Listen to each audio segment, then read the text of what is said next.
Mr. Gosling, you've come to the Baltimore Coin Convention. Why are you here?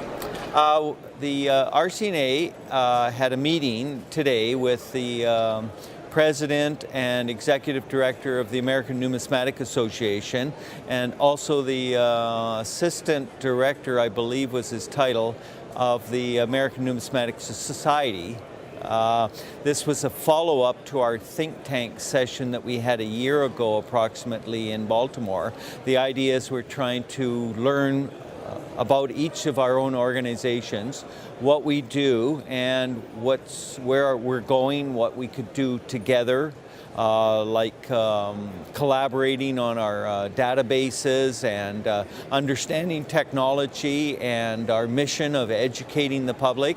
So today we had a session, you might call it part 2, to understand where we're going next. And tell me, what are the goals and objectives of the Numismatic Society with you're involved? Our mission statement, of course, is to provide education, to act as an advocate for the hobby, and promote numismatics in Canada, not just Canadian numismatics. The Royal Canadian Numismatic Association was formed in 1950. Currently about 1,800 members, fairly active. We've got a convention coming up this summer in Windsor in the middle of July, July 14th to 17th. On the Thursday of the 14th, we'll have an educational symposium.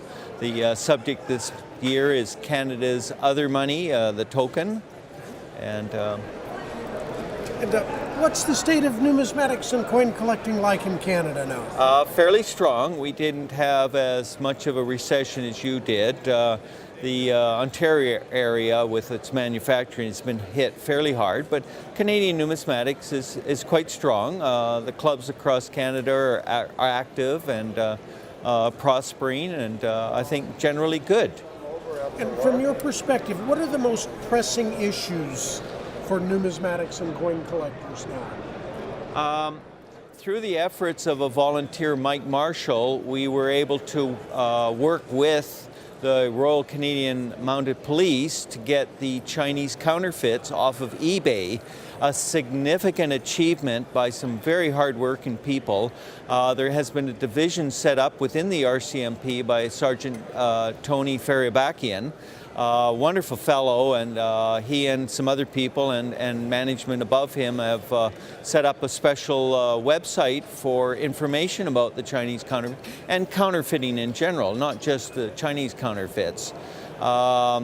So we're very pleased that we've made more progress on that potentially harmful activity, whereas I understand in the United States not nearly as good a results. There's still very much of a problem.